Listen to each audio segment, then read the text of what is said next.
오늘 하나님께서 주실 말씀은 신약성경 마태복음 20장 17절부터입니다. 예수님이 12제자만을 데리고 예루살렘으로 가려고 하셨습니다.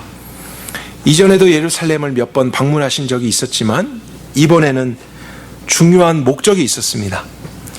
그것을 예수님이 직접 말씀하셨죠. 18절에 우리가 예루살렘으로 올라가나니 인자는 예수님 스스로를 일컫는 말입니다. 내가 대제사장들과 서기관들에게 넘겨주고 저희가 죽이기로 결의하고 이방인에게 넘겨줘서 능욕하고 채찍질하며 십자가에 못 박으리라. 그리고 제3일에 살아나리라 하는 그 목적을 말씀하셨습니다. 예수님은 고난받으시고 십자가에서 죽임당하시고 부활하시기 위해서 이제 예루살렘으로 출발하시고자 하는 그런 시점이었습니다. 예수님께서 이 땅 가운데 오신 많은 이유들이 있을 수 있겠지만 사실 이 일보다 더 중요한 일은 없었습니다. 바로 이 일을 통해서 세상 가운데 무너진 하나님의 질서를 회복시키실 것이기 때문이었습니다. 이 세상은 하나님이 만드셨습니다. 하나님이 주인된 세상입니다. 그러나 죄로 인해서 이 세상은 하나님을 몰아냈고 눈에 보이는 세상의 왕이 군림하면서 죄의 지배를 받게 되는 것이 당연한 것 같은 세상이 된 것이죠. 그러나 예수님은 이 땅 가운데서 그런 무너진 하나님 나라의 원리를 회복시키시고 결국에는 살아계신 하나님 중심의 삶, 하나님의 뜻이 이루어지는 그 영적인 삶을 회복하시기 위해 오신 것입니다. 그것을 위해 오신 영원한 왕, 기름 부음 받은 자, 예수님이 바로 그리스도이신 것입니다. 예수님은 예전부터 이런 하나님 나라의 회복과 구원에 대해서 반복적으로 말씀하셨습니다. 우리가 잘 알듯이 16장으로 한번 거슬러 가보면 가이사랴 빌립보에서 제자들과 대화를 하셨던 적이 있었죠. 그 당시에 로마의 가장 중심지입니다. 그러나 제자들은 눈에 보이는 황제를 주라고 부르지 않고 예수님이 그리스도시요 왕이시요 살아계신 하나님의 아들이십니다. 이런 고백을 했었습니다. 제자들이 그런 고백을 했을 때 예수님은 비로소 그들에게 앞으로 받으실 고난과 십자가의 죽음에 대해서 자세하게 말씀하시기 시작했습니다. 그들이 고백한 대로 예수님은 그 나라를 이루기 위해 온 왕이셨습니다. 그러나 하나님의 나라가 세워질 방법은 고난이었던 것입니다. 십자가의 죽음을 통해서였습니다. 그래야만 죄의 권세가 깨어지는 일이 있기 때문이죠. 우리는 기억하고 있습니다. 예수님이 그렇게 고난을 말씀하셨을 때 제자들을 대표했던 베드로가 예수님을 꾸짖으면서 책망하면서 말렸습니다. 주님, 그런 일이 절대로 주님에게 일어나지 않을 것입니다. 왜냐하면 왕이신 예수님이 고난을 받으신다라는 것을 이해할 수가 없었기 때문이죠. 베드로 안에 여전히 왕이라고 하는 것, 나라라고 하는 것을 세상적으로 생각하고 있었던 것입니다. 세상의 왕은 고난을 받는 게 아니라 영광을 받아야죠. 그리고 정복자처럼 힘을 떨쳐야 되는데 예수님이 왕은 왕이시지만 내가 죽을 것이다, 고난을 받을 것이다 이렇게 말씀하시자 예수님을 인간적으로 생각했던 베드로는 그런 일이 절대로 일어나지 않을 것입니다 이렇게 말을 했던 것입니다. 그러나 그를 향해서 예수님은 사단아 물러가라 이렇게 강력하게 말씀하셨죠. 너가 하나님의 일을 생각하지 않고 사람의 일을 생각하도다. 하나님께서 이 땅 가운데 그 하나님의 통치를 회복하실 방법은 예수님의 죽으심 뿐이고 또 부활을 통해서인데 예수님을 인간적으로 생각해서 그 고난을 피하라고 이야기했던 것은 사실 사단적인 생각인 것입니다. 제자들은 여전히 세상적인 개념으로 하나님의 나라를 이해하고 있었다는 것을 우리가 발견하게 됩니다. 그런데 오늘 저희들의 본문 20장에서도 그런 비슷한 패턴이 반복되고 있습니다. 예수님께서 예루살렘에 가셔야 된다고 말씀하셨죠. 왜냐하면 고난을 통해서 하나님의 뜻을 성취해야 될 것을 말씀하셨기 때문입니다. 그 일을 통해야만 하나님의 구원의 목적이 성취되는 것입니다. 근데 그 말씀 직후에 세베대의 아들들, 이제 그들은 요한과 야고보인데요. 그들의 어머니가 요한과 야고보를 데리고 예수님을 만나게 됩니다. 그것이 20절 이하에 이제 이어지고 있는 내용입니다. 요한의 어머니와 요한과 야고보가 예수님을 따로 만나서 예수님께 나와서 절을 하면서 구하고 있죠. 절을 한다고 하는 것만 보아도 그 당시 지도자들은 예수님을 무시하고 인정하지 않았었는데 제자들은 예수님을 존경하고 왕으로서 인정하고 있다는 것을 우리가 알게 됩니다. 근데 그때에 너희가 무엇을 원하느냐 예수님이 질문을 하셨는데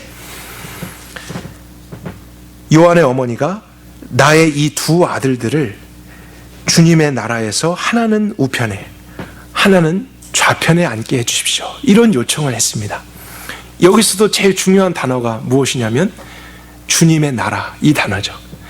예수님이 왕이신 것을 인정합니다. 그리고 그분을 통해서 어떤 새로운 나라가 세워진다는 것을 그들은 믿고 있었습니다. 근데 그 어머니가 원했던 것은 무엇이냐면 여전히 세상적인 개념이었다는 거예요. 내 아들들이 우리가 이해하기 쉽게 생각을 해본다면 예수님이 왕으로 통치하실 때에 장관 자리에 앉게 해주십시오. 이런 것을 이제 어머니가 요청하는 것입니다. 근데 저는 이 부분을 보면서 시대와 장소를 불문하고 자녀가 잘 되기를 바라는 어머니의 마음은 참 똑같구나 이런 생각을 한번 해보았습니다.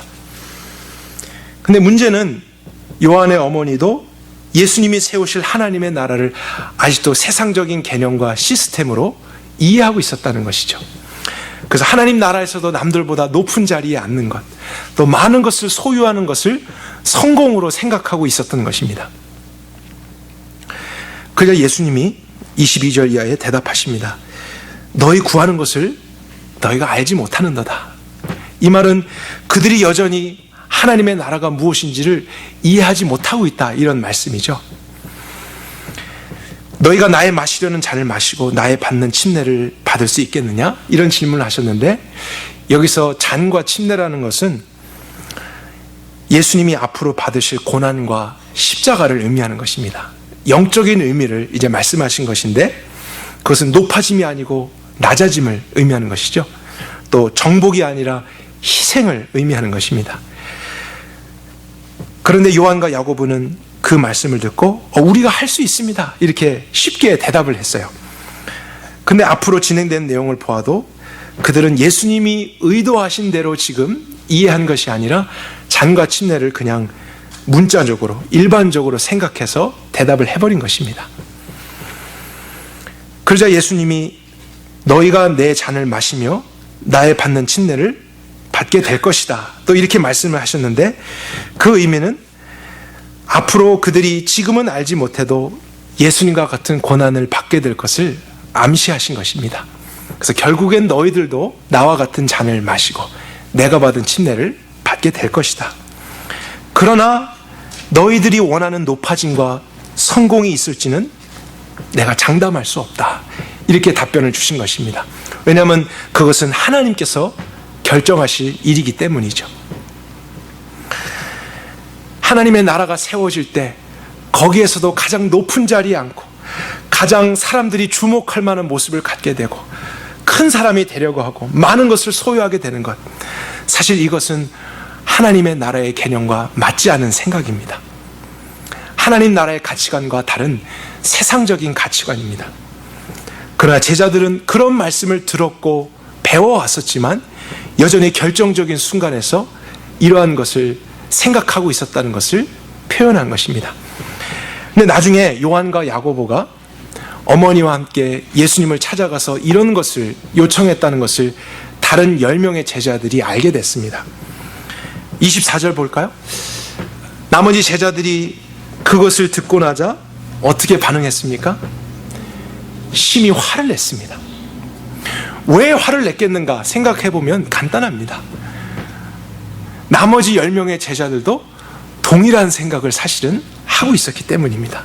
나도 예수님이 왕이 되시고 그분이 어떤 나를 세우시면 저 제자보다는 더 높은 자리에 앉아야지, 예수님의 오른쪽 자리는 내 자리야. 이런 생각들을 모두 다 동일하게 하고 있었던 것입니다. 근데 몰래 어머니를 데리고 요한과 야고보가 그것을 먼저 이야기하게 되자 시기하고 질투하면서 서로 경쟁하듯이 싸우고 있었던 모습이 오늘 본문에 나타난 제자들의 모습인 것이죠. 마태복음 저희들이 20장을 보고 있는데 이 20장이 오기 전까지 제자들은 하나님 나라에 대한 말씀을 귀에 못이 박히도록 들었습니다. 그럼에도 불구하고 그들은 여전히 하나님의 나라를 모르는 사람들처럼 행동하고 있다는 것을 우리가 발견하게 됩니다. 그러면 우리가 한번 예수님이 앞서서 어떤 말씀들, 어떤 가르침들을 주셨었는지 확인해 볼 필요가 있겠습니다. 그래서 제가 미리 여러분에게 나눠드렸던 그 프린트물을 지금부터 같이 봐주셨으면 좋겠는데요. 하나님 나라에 대해서 선포되어졌던 마태복음 안에만 있는 말씀들입니다. 그것도 20장까지만을 제가 추려놓은 것이고 그 중에서도 굉장히 대표적인 것만 추린 것입니다. 모든 말씀들을 다 설명하지는 않겠지만요. 마태복음 4장 17절 볼까요? 이때부터 예수께서 비로소 전파하여 가라사대 회개하라 하나님 나라가 가까웠느니라. 여기서 하나님의 나라라는 것은 죽음을 의미하는 것이 아닙니다. 지금 천국을 이야기하는 것이 아니죠. 가까이 왔다라고 하는 것, 이 세상 가운데 하나님의 어떤 통치나 다스림이라는 개념이 임하였다는 것을 예수님이 설명하시고자 하는 것입니다. 영적인 의미를 담은 그런 영역입니다. 예수님이 직접 그것을 제자들에게 말씀하셨죠. 4장 23절 온 갈릴리를 두루다니사 저희 회당에 가르치시며 하나님 나라 복음을 전파하셨다. 5장 3절 심령이 가난한 자는 복이 있나니 하나님 나라가 저희 것이며 5장 10절 의를 위하여 핍박을 받는 자는 복이 있나니 하나님 나라가 저희 것입니다. 5장 19절 그러므로 누구든지 이 계명 중에 지극히 작은 것 하나라도 버리고 또 그같이 사람을 가르치는 자는 하나님 나라에서 지극히 작다 일컬음을 받을 것이요 누구든지 이를 행하며 가르치는 자는 하나님 나라에서 크다 일컬음을 받으리라. 5장 20절 내가 너에게 이르노니 너희 의가 서기관과 바리새인보다 더 낫지 못하면 결단코 하나님 나라에 들어가지 못하리라. 7장 21절 나더러 주여 주여 하는 자마다 하나님 나라에 다 들어갈 것이 아니요 다만 하늘에 계신 내 아버지의 뜻대로 행하는 자라야 들어갈지니라. 9장 35절 예수께서 모든 성과 촌에 두루 다니사 저희 회당에서 가르치시며 하나님 나라 복음을 전파하셨다. 네, 앞에 있었던 4장 23절과 비교를 해보면요, 처음에는 갈릴리 지역에서만 하나님 나라 복음을 전파하셨었죠. 근데 9장쯤 가게 되면 이제 모든 성과 마을을 다니시면서 똑같은 메시지를 전파하십니다. 하나님의 나라의 복음, 하나님의 나라가, 그분의 통치가 이 땅 가운데 임했다 하는 그 메시지를 전하셨죠. 그리고 예수님만 이제 그 메시지를 전하신 것이 아니라 10장 7절에 보면 제자들을 파송하시면서 전파해라, 하나님의 나라가 가까웠다 하면서 사람들에게도 이런 메시지를 전하도록 가르치셨습니다. 11장 11절 내가 진실로 너에게 말하노니 여자가 낳은 자 중에 침례 요한보다 큰 이가 일어남이 없도다. 그러나 하나님 나라에서는 극히 작은 자라도 저보다 크니라. 침례 요한 때부터 지금까지 하나님의 나라는 침노를 당하나니 침노하는 자는 빼앗느니라. 항상 하나님의 나라의 개념은 세상적으로 크고 많고 잘되고 하는 것보다는 작고 겸손하고 온유한 이런 모습이 설명되고 있습니다. 13장 11절 대답하여 가라사대 하나님의 나라의 비밀을 아는 것이 너희에게는 허락되었으나 저희에게는 아니 되었다. 여기서 말하는 너희라는 것은 예수님의 제자를 의미하는 것입니다. 그러니까 하나님의 나라, 그 영적인 영역이 모든 사람들에게 다 알려진 것이 아니라 제자들에게만, 믿고 따라오는 자들에게만 비밀이 허락되어졌다는 것이죠. 13장 38절 밭은 세상이고 좋은 씨는 하나님의 나라의 아들들이다.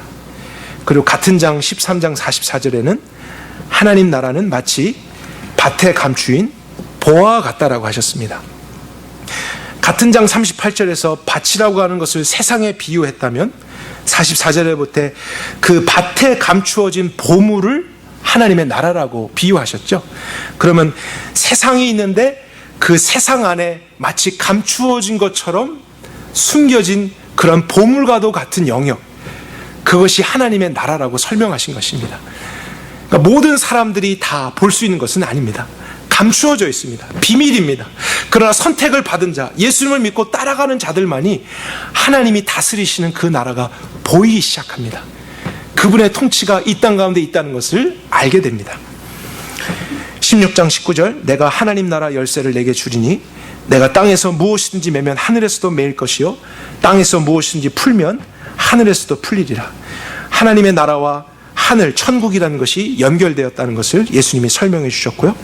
18장 1절, 그때 제자들이 예수께 나와 가로되 하나님 나라에서 누가 크니까? 제자들이 또 큰 것을 찾고 있죠. 3절과 4절, 진실로 너에게 이르노니 너희가 돌이켜 어린아이들과 같이 되지 아니하면 결단코 하나님 나라에 들어가지 못하리라. 그러므로 누구든지 이 어린아이와 같이 자기를 낮추는 그이가 하나님 나라에서는 큰 자니라. 이러므로 하나님 나라는 그 종들과 회개하려 했던 어떤 임금과 같다. 이때는 또 용서에 대해서 말씀하셨었고요. 19장 14절, 예수께서 가라사대 어린아이들을 용납하고 내게 오는 것을 금하지 말라. 하나님 나라가 이런 자의 것이니라. 어린아이들과 같은 자들의 것이니라. 19장 23절, 제자들에게 이르시되 내가 진실로 너에게 이르노니 부자는 하나님의 나라에 들어가기 어렵다. 그리고 그 후에 덧붙인 말씀은 불가능하다라고까지 말씀하셨습니다. 왜냐하면 부자는 사실 돈이 많은 것 자체가 문제가 아니라 돈이라고 하는 탐심이 우상이 된 사람이죠. 또 다른 하나님을 마음에 두고 있는 자, 그들은 하나님의 나라에 속할 수 없는 것입니다. 하나님만이 주인이시고 의지할 대상이 돼야 되는데 마음속에 또 다른 재물의 하나님, 탐욕을 가지고 있는 자, 그런 부자는 하나님 나라에 들어갈 수 없는 것입니다. 이 땅에서부터입니다. 이 세상에서부터 그런 다른 마음과 다른 가치관을 가진 사람들이 둘로 나눠지게 됩니다. 하나님의 나라는 마치 품꾼을 얻어 포도원에 들여보내려고 이른 아침에 나간 집주인과 같다. 지난주 봤던 내용, 은혜로 시작해서 은혜로 마무리되는 그런 나라입니다. 제자들은 사실 20장에 올 때까지 거의 매장에서 하나님의 나라에 대한 말씀과 비유를 들었습니다. 많은 질문들이 오고 갔고 그것에 대해서 더 구체적인 답변들을 예수님이 하셨습니다. 이 세상 가운데 임한 나라다, 영역이다, 영적인 것이다, 하나님의 통치고 다스림이다, 비밀이지만 그것이 발견한 자에게는 기쁨이고 보여지게 된다.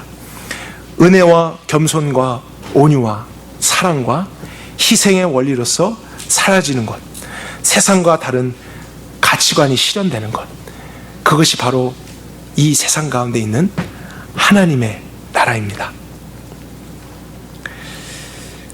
그런데 오늘 20장에서 보게 되면 이런 많은 말씀들이 있었음에도 불구하고 제자들은 여전히 세상적인 가치관을 버리질 못하고 있습니다. 높아지고 권력을 갖고 자기의 의를 기준 삼아서 저 사람보다 더 잘 되기를 바라고 있고 경쟁하고 있고 시기하고 있고 질투하고 있고, 한 어머니도 자녀의 거룩함보다는 자녀가 더 출세하기를 바라는 이러한 가치관이 여전히 예수님을 따르는 자들 안에서도 해결되지 않고 있다는 것이죠.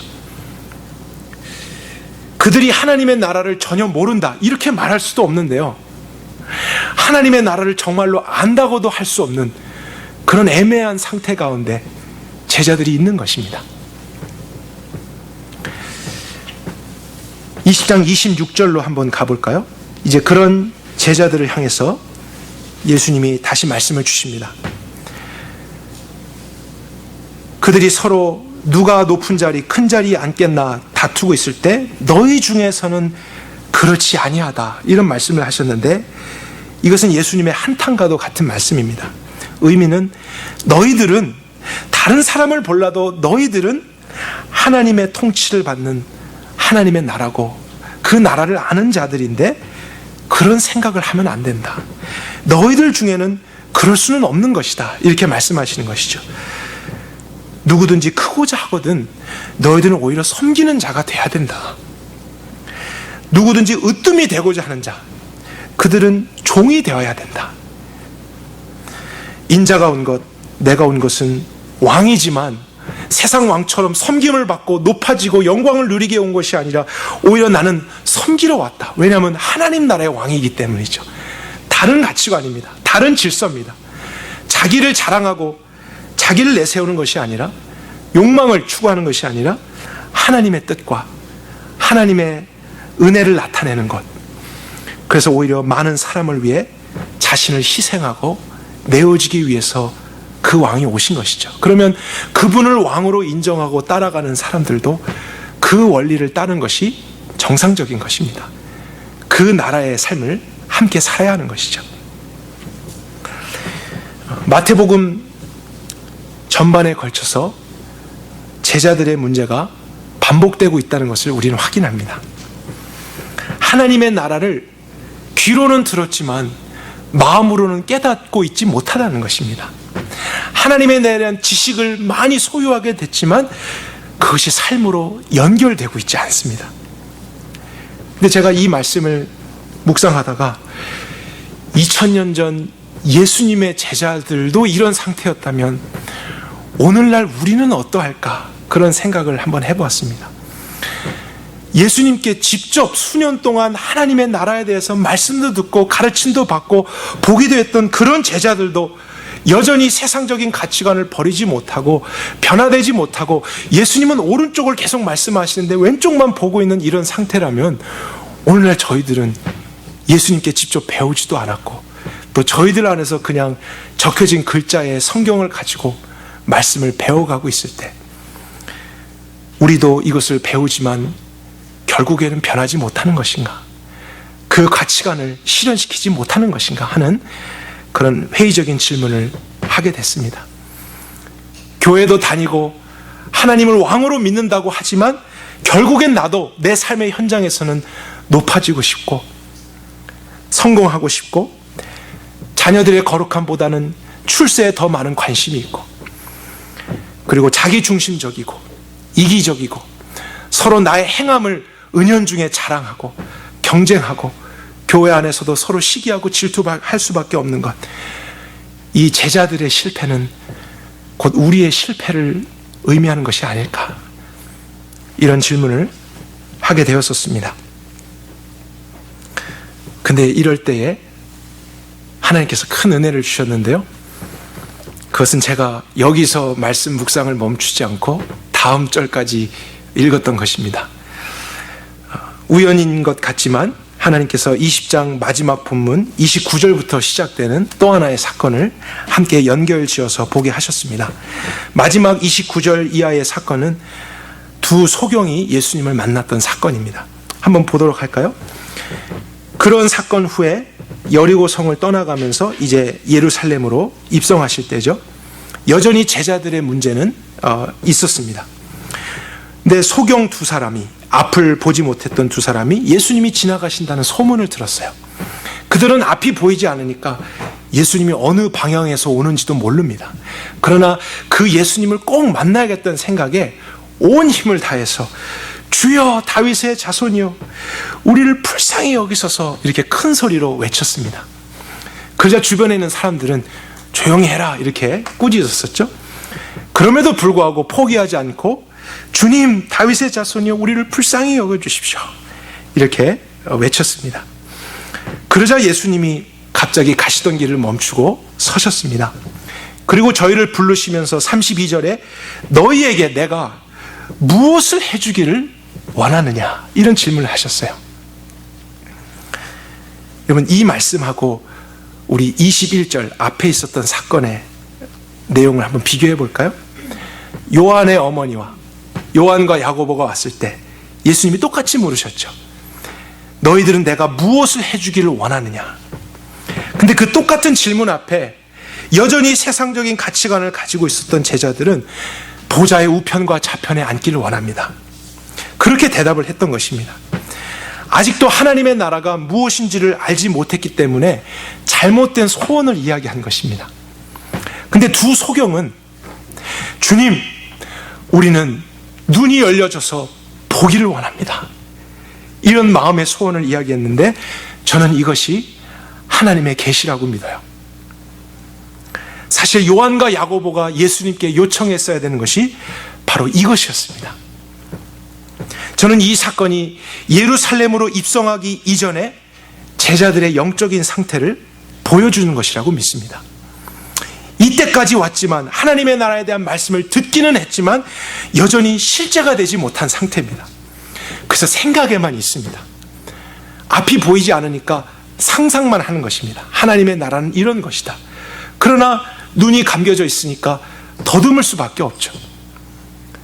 생각은 하지만 정확하게 알지 못해서 계속 넘어지는 것입니다. 계속 실수하는 것입니다. 그래서 제자들이 하나님의 나라라는 그 신학적인 개념과 교리를 아는 것에서 끝나지 않고 주님, 하나님의 나라를 듣기는 했지만 솔직하게 그 나라가 아직 나에게 보이질 않습니다. 우리의 눈을 뜨게 해 주십시오. 그래서 이 땅 가운데 임한 하나님의 나라를 보게 해 주십시오. 만약에 이렇게 예수님께 요청했었더라면 예수님은 그 기적을 베풀어 주셨을 것입니다. 내가 너에게 무엇을 해주길 원하느냐. 그들에게 가장 시급한 제목은 영의 눈이 열리는 것입니다. 그토록 말씀하신 그 나라가 이제 보여져야 됩니다. 그래서 그 나라 안에서 그 나라의 가치관대로 살아가는 일이 필요한데 그 문제는 여전히 해결되지 않았으면서 잘못된 소원만을 자꾸 구하고 있는 것이죠.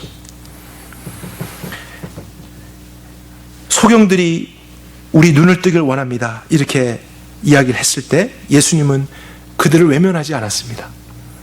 그리고 말씀해 보니까 그들을 향해서 긍휼히 여겨주셨다고 합니다. 그리고 그들의 눈을 만져주셨습니다.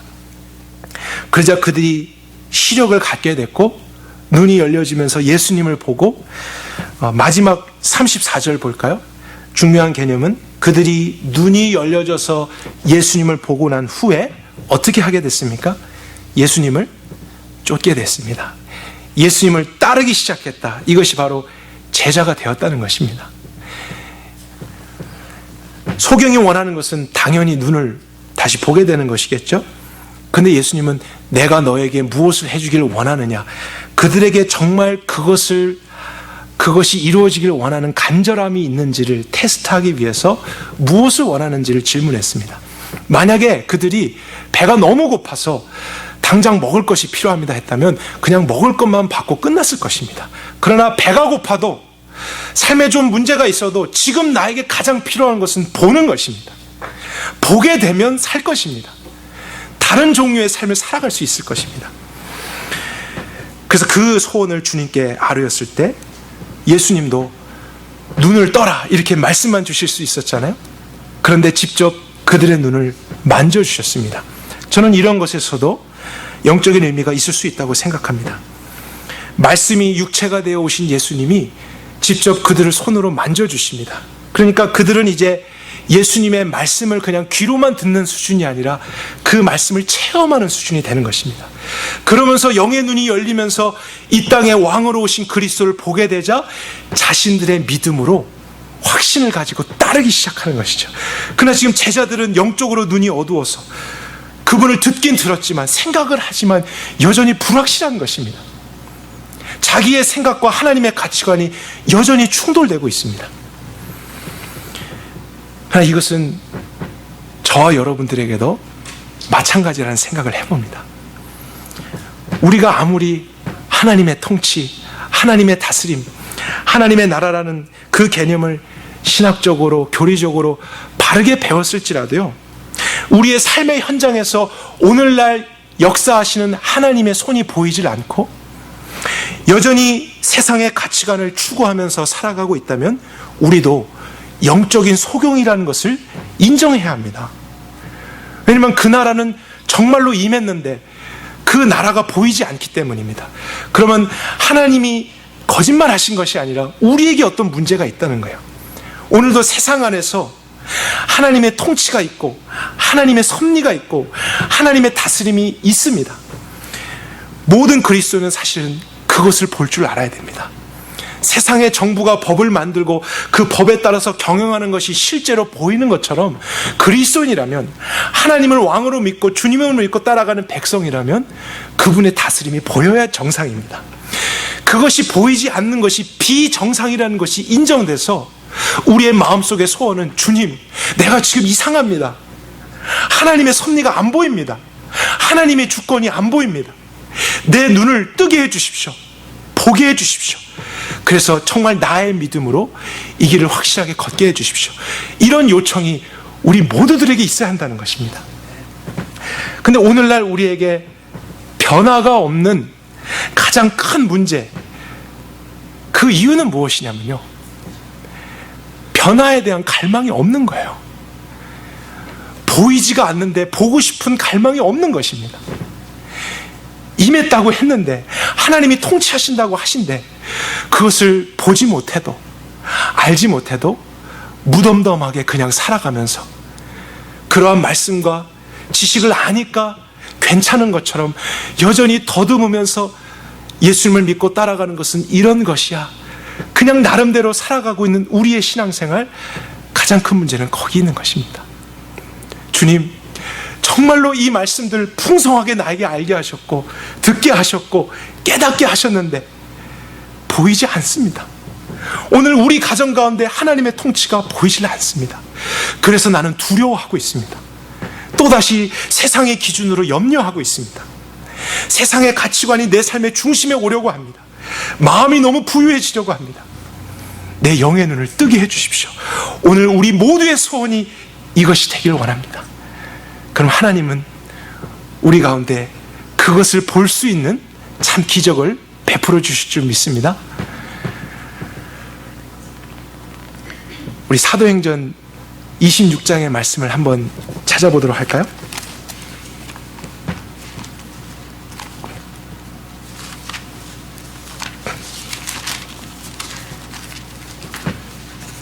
사도행전 26장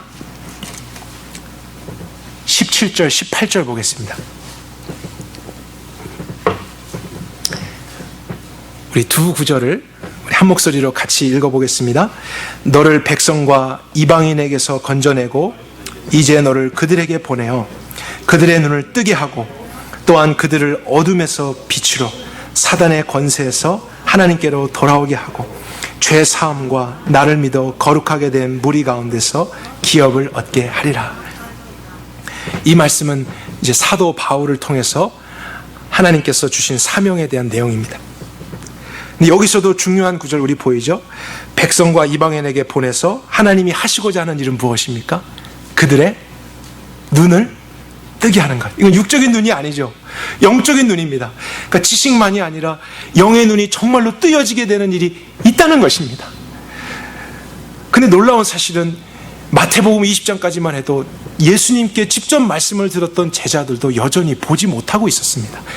그런데 예수님이 나중에 예루살렘에서 죽으시고 부활하시고 승천하신 모든 일들, 또 성령님이 임재하신 그 사건 후에 제자들은 드디어 영의 눈이 열려지고 그들도 직접 하나님의 나라를 볼 수 있게 됐습니다. 자신들도 이제 그 나라의 가치관 안에서 세상 왕을 두려워하지 않고 죄에 끌려다니지 않고 세상을 하나님의 백성답게 살아갈 수 있었습니다. 그래서 오히려 세상이 예수님의 제자들을 두려워했습니다. 그들이 너무 담대했기 때문이죠. 그리고 이제 그들이 하나님의 나라를 직접 보고 경험하는 것만이 아니라 그 나라를 전파하는 자리까지 나아갔다는 것입니다. 사도 바울은 특별히 예수님을 직접 만나본 적이 없는 사람이에요. 예수님의 말씀 직접 듣지 못했던 사람입니다. 그러면 이런 사도 바울도 이렇게까지 확신하고 하나님의 나라를 보았고 경험했다면 아까 다시 돌아갔을 때 제자들의 실패가 우리의 실패가 아닌가, 이런 좌절감에서만 끝날 게 아니라 결국엔 우리도 주님 보기를 원합니다, 우리가 그것을 갈망합니다 했을 때 제자들의 성공은 우리의 성공도 될 수 있는 것입니다. 제자들의 변화는 우리의 변화도 되는 것입니다. 그래서 눈을 뜨게 됐을 때 나타나는 변화는 내가 어둠이었다는 것을 알게 되고 빛으로 나오는 것입니다. 그리고 이전까지 사단의 권세 안에서 매여 살았구나, 죄의 지배를 받았구나, 그러나 하나님께 돌아오게 되는 것, 이것이 이 땅 가운데서 이루어지는 구원의 개념이죠. 이제는 하나님 중심, 하나님을 위해서 사는 삶, 더 이상 내가 내 삶의 주인이 아니고 내 뜻을 실현하기 위해서 하나님을 이용하는 신앙이 아니라 오히려 나의 모든 뜻과 삶을 주님의 뜻에 맞추며 주님의 통치를 받아서 하나님의 영광이 되는 그런 삶, 이것이 오늘날 저와 여러분들에게도 가능한 그런 실제인 것입니다. 우리 함께 이것을 갈망하십시다. 그렇게 되지 않는 것을 그냥 무덤덤하게 살아가는 신앙생활을 이젠 청산하고, 보이지 않는다면 주님 보이지 않습니다. 알지만 아직도 실제가 안 됩니다. 나의 눈을 뜨게 해주십시오. 이런 갈망이 오늘 저와 여러분들에게 꼭 있기를 원합니다. 우리 2장만 더 넘어가 볼까요? 사도행전 마지막 28장도 보겠습니다. 사도행전 28장 30절과 31절. 우리 두 구절도 같이 한 목소리로 읽겠습니다. 바울이 온 이태를 자기 셋집에 유하며 자기에게 오는 사람을 다 영접하고 담대히 하나님 나라를 전파하며 주 예수 그리스도께 관한 것을 가르치되 금하는 자가 없었더라. 하나님의 나라, 예수님만 전파한 것이 아니라 그것을 경험했던 모든 사람들에게도 실제가 되었기 때문에 증거한 것입니다.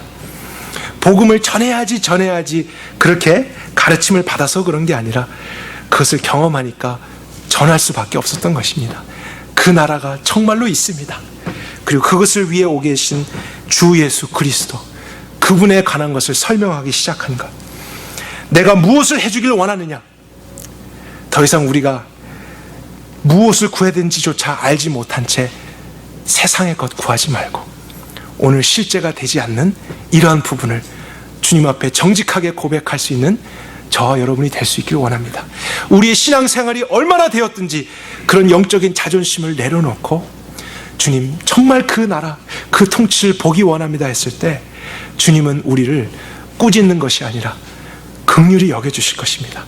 그리고 또다시 하나님의 나라에 대한 말씀을 귀로만, 이성으로만 알려주신 것이 아니라 그 소경들을 만져주신 것처럼 이제 그 말씀으로 우리 삶을 터치해 주실 것입니다. 경험하게 하실 것입니다. 그래서 이제는 다른 사람의 믿음, 부모의 믿음, 교회의 교리로서 그냥 어두운 길을 가는 것이 아니라 나의 믿음으로, 나의 신앙으로, 나의 주님을 따라서 가게 되는 하나님의 참 백성, 이 세상에 감당치 못할 참 그리스도인들이 다 될 수 있기를 원합니다. 함께 기도하겠습니다.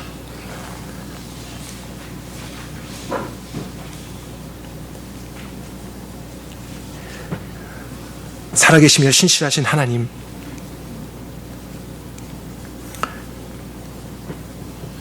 오늘 우리 삶에 여러 가지 필요가 있지만 정직하게 생각해 보면 우리가 필요한 많은 것들은 이 세상에서만 한동안 필요한 일시적인 것이고 영원하지 않은 것들이 대부분이라는 것을 깨닫게 됩니다. 정말 그것이 진리가 아니겠습니까? 오늘 어떠한 상황이 있다 할지라도 나에게 진짜로 필요한 것은 하나님의 나라가 아니겠습니까? 그분의 통치하심을 받게 되는 것, 그분의 다스림 안에서 살아가게 되는 것. 내가 너에게 무엇을 해주길 원하느냐? 이 시간 우리에게 질문하신다면 우리 모두가 주님, 우리가 그것을 보기를 원합니다. 하나님의 나라를 듣고만 마는 것이 아니라 정말로 나의 영의 눈으로 보기를 원합니다 하는 갈망을 가질 수 있길 원합니다. 한 사람도 예외 없이 그 소원을 주님께 고백할 수 있도록 축복해 주옵소서. 또 우리의 사랑하는 사람을 위해서 기도할 때도 다른 어떤 것보다 이런 기도를 최우선으로 드릴 수 있길 원합니다. 그래서 그들도 자신들의 신앙으로 이 땅에 이미 임한 하나님의 통치를 보게 된다면 그 질서 안에서 모든 삶이 온전하게 세워질 것입니다. 더 이상 죄의 지배를 받지 않을 것입니다. 더 이상 인생을 낭비하지 않을 것입니다.